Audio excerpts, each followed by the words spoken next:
തിരുനാൾ ദിനങ്ങളിൽ ദേവാലയത്തിൽ എത്തിച്ചേരുന്ന ഭക്തജനങ്ങളുടെ മറ്റൊരു പ്രധാന ആകർഷണ കേന്ദ്രമാണ് ഏറെ നയനമനോഹരമായ വൈദ്യുത ദീപാലങ്കാരം. വൈദ്യുത ദീപങ്ങൾ സ്വപ്നം മാത്രമായിരുന്ന ആദ്യകാലത്ത് ഭക്തജനങ്ങളിൽ നിന്നും വഴിപാടായി ലഭിച്ചിരുന്ന എണ്ണ മൺചിരാതുകളിൽ പകർന്ന് തിരി തെളിയിച്ചായിരുന്നു തിരുനാൾ ദിനങ്ങളിൽ ദീപക്കാഴ്ചയൊരുക്കിയിരുന്നതെന്ന് പറയപ്പെടുന്നു.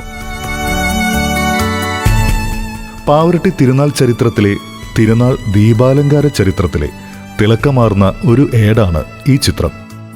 1970 പെരുന്നാൾ കാലത്തെ ദേവാലയത്തിന്റെ ഈ ഫോട്ടോഗ്രാഫ് ആൻഡോ സൗണ്ട് ഉടമ ആൻഡോ ചേട്ടന്റെ സ്വകാര്യ ശേഖരത്തിൽ നിന്നാണ് പാപ്പ ഫ്രെയിംസിനെ സമ്മാനിക്കപ്പെട്ടത്.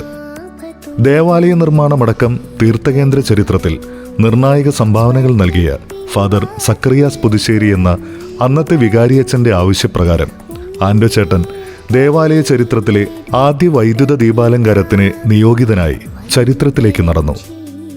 വിശുദ്ധ ഔസേപ്പിതാവിന്റെ പക്കൽ പോകുവിനെന്ന വാചകം മുഖമണ്ഡപത്തിന് മുകളിൽ കളർഫുൾ ഇലക്ട്രിഫൈങ് ആംബിയൻസിൽ ആൻഡോ ചേട്ടൻ ഒരുക്കിയപ്പോൾ അത് അക്കൊല്ലത്തെ തിരുനാളിന്റെ പ്രധാന ആകർഷണമായി മാറി.